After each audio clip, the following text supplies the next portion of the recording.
महाराष्ट्र लोकांचे मत, लोकांचा विश्वास, आमची बातमी। सर, अभी आप विधानसभा को देखते हुए जो भी आपने कैंडिडेट खड़े करे, जैसे कि हमारे यहाँ से संदीप सर है, सिरसाट साहब, जो कि सोशल वर्कर है और यहाँ के नामचीन जाने माने हैं, जिन्होंने इलेक्शन से पहले भी कई लोगों के काम वर्किंग ये लेते हुए चलते आए, सोशल वर्किंग में सभी समाज को लेते हुए चलते हैं संदीप साहब। आप इस कैंडिडेट को देखते हुए आप आगे क्या आह्वान करेंगे पब्लिक को, यहाँ पे दिग्गज चेहरों के देखते हुए? मैं पब्लिक को आह्वान करता हूँ कि जो आदमी आपके साथ रात दिन खड़ा रहता है, ऐसे ही आदमी को चुन के लाइए। आप जो बड़ी बड़ी बातें करने वाले और टीवी माध्यम से और धन दौलत से आपका वोट खरीदने वाले ऐसे लोगों को अगर आप वोट देते हैं तो अगर आपको कोई मुश्किल आती है तो वो सीधे बता देते हैं कि मैंने आपका वोट खरीदा है, इसके लिए मेरी कोई ये नहीं है अहमियत, मैं जिम्मेदारी नहीं कि मैं आपका काम करूं। ये अभी तक हम लोगों ने देखा है। तो मैं यहाँ के पश्चिम विधानसभा के सभी मतदार भाई बहनों को कहूँगा, जात धर्म के आगे जाके ह्यूमैनिटी, जो मानवता है और जो मानवता इनके मन में है, जो लोगों के प्रति एक आदर भाव है, तो कोई भी आएगा, गरीब हो श्रीमंत हो, उसका सबका काम करते हैं, ऐसे आदमी को चुन के देना ये लोगों की जिम्मेदारी है। अगर वो वैसे करते हैं तो ये अपनी जिम्मेदारी निभाने के लिए सक्षम है और मैं पूरी लोगों को गारंटी दे सकता हूँ कि वो पूरे ईमानदारी से यहाँ अगर लोग प्रतिनिधि चुन के आते हैं तो लोगों को न्याय देंगे।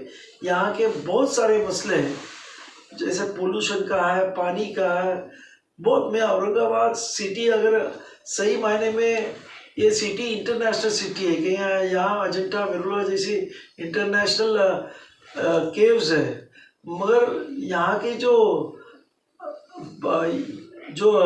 सहूलती चाहिए, जो इंफ्रास्ट्रक्चर चाहिए, वो सही नहीं होने के वजह से आज यहाँ जो पर्यटन का बिजनेस होता है वो नहीं हो रहा है।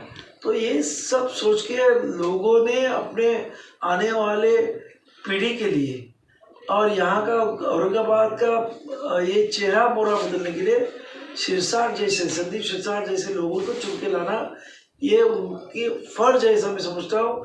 और उनका ये 20 नवंबर को जो इलेक्शन हो रहा है उसमें 12 नंबर का उनका नाम आएगा, उसके ऊपर उनकी सप्तरंगी नींव ये उनकी निशानी है, उसके सामने का बटन दबा के उनको बड़ी से बड़े मार्जिन से उनको जिताइए। इतना ही मैं आपके चैनल की तरफ से सभी मतदार भाइयों और बहनों को, जो अभी तक आपने किया उसको भूल जाओ और सही मायने में इस देश की डेमोक्रेसी फिर से लोगों के सही प्रतिनिधि चुन के लाके एक लाइन पे लेके आएगा। इतनी मैं सभी मतदाताओं को विनती करता हूँ। धन्यवाद सर।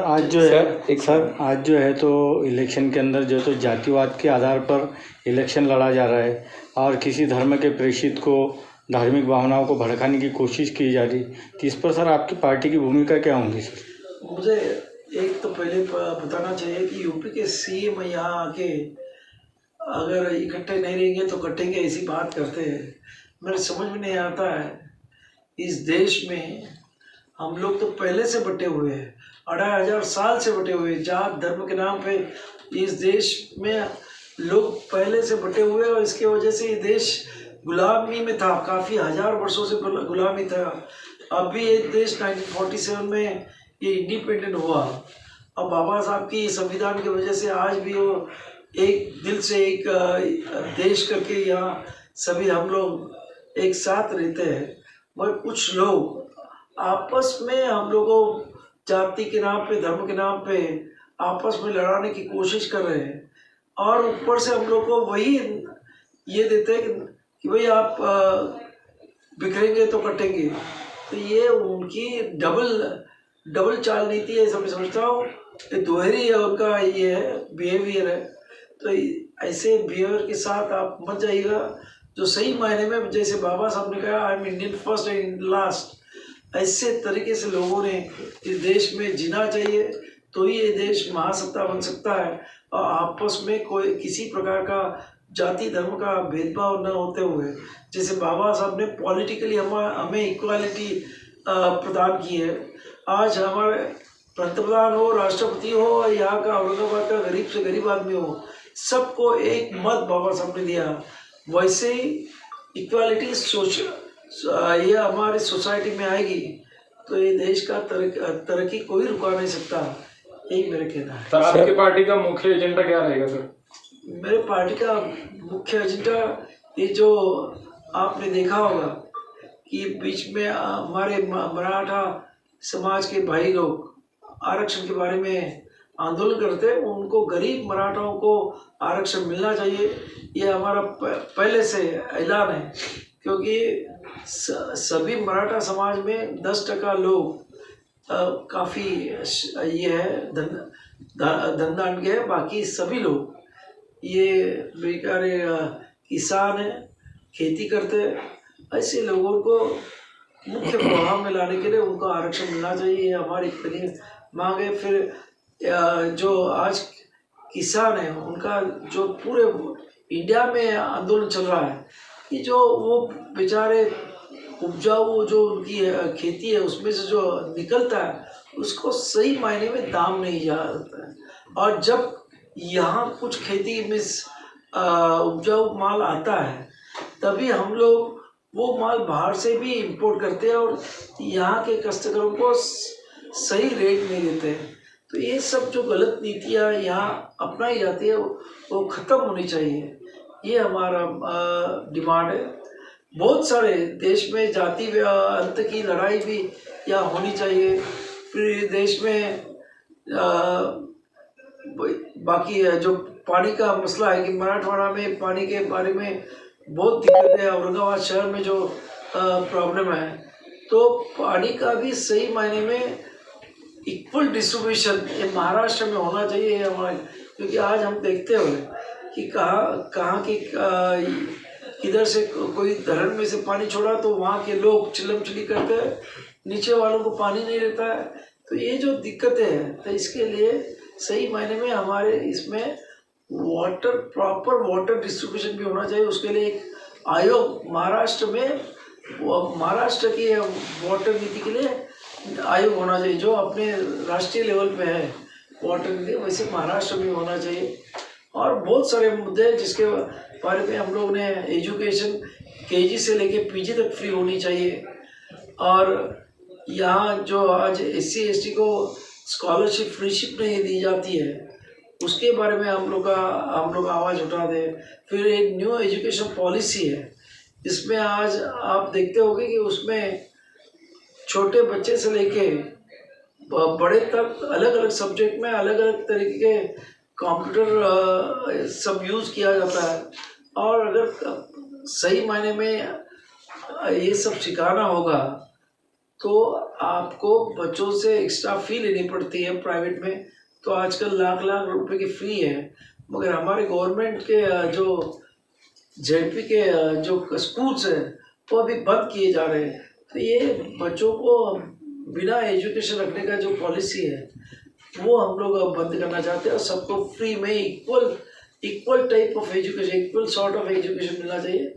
ऐसे हमारे बहुत सारे चाइना में वो हम लोग आपको ज़रूर दे देंगे जो गरीबों के लिए। और इस महाराष्ट्र के हर आदमी का इसमें विचार हुआ है और हम चाहते हैं कि बाबा साहब के विचारों पे, संविधान तो बाबा साहब का है, तो बाबा साहब के विचारों के लोग वहाँ संसद में हो और विधानसभा में हो वहाँ जाने चाहिए। ये रिपब्लिक सेना की एक मांग है। सर, आपने भी सुना होगा जो रामगिरी महाराज ने नदी की शान में गुस्ताखी की, उस पर क्या कहना चाहेंगे सर आप? नहीं, दुर्भाग्यवश है। ऐसे क्या होता है कि ऐसे तरह की बात करने के लिए उनके मेरे को लगता है उनकी मजबूरी होगी, किसी ने तो उनको ज़बरदस्ती किया होगा।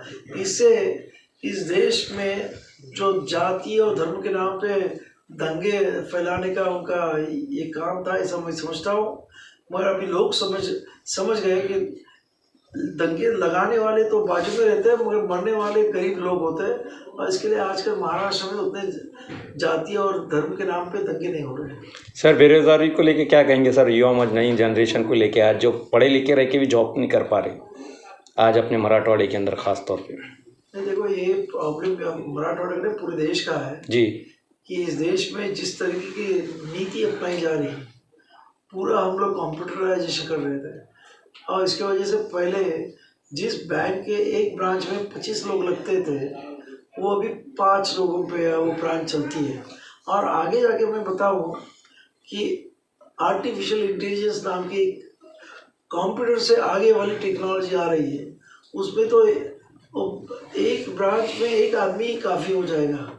ऐसे में ये जो जॉब की कमियां हो रही है, इसके लिए टेक्नोलॉजी सभी लोग ये सभी नई जनरेशन बनानी चाहिए, और वो वर्ल्ड वाइड हमारी जनरेशन जाएगी तो ऑटोमेटिक होगी। और दूसरा मेरा कहना है कि पॉपुलेशन पे भी कंट्रोल लगना चाहिए, क्योंकि हमारा पॉपुलेशन आज चाइना के ऊपर जा रहा है, ये अच्छी बात नहीं है। क्योंकि हमारा इंडिया का साइज़ उतना है और पॉपुलेशन बढ़ रहा है, तो ये सभी पूरा ये जो प्रॉब्लम्स है वो सभी का विचार होना चाहिए। और इसीलिए सही मायने में जो टेक्नोलॉजिकल और पढ़े लिखे लोग हैं, वो लोग सत्ता में आने चाहिए, जो सही मायने में अच्छी तरीके डिसीजन ले सके और फ्यूचर ऑफ भारत की भारत महासत्ता बनाने के बारे में सोच सके। सर आखिरी सवाल, 20 तारीख को वोटिंग है, वोटिंग को लेकर जनता से क्या अपील करेंगे आप? मैं जनता को अपील करूँगा, आप अपना कीमती वोट किसी के कहने पे, किसी के पैसे पे और किसी अफवाह पे मत दीजिए। आप आपका वोट अपने सद्विवेक बुद्धि इसके ऊपर विचार करके दीजिए, क्योंकि आने वाला आपका कल का जनरेशन आपके आज के वोट के ऊपर डिपेंड रहने वाला है। चलिए बहुत बहुत शुक्रिया सर, धन्यवाद। धन्यवाद।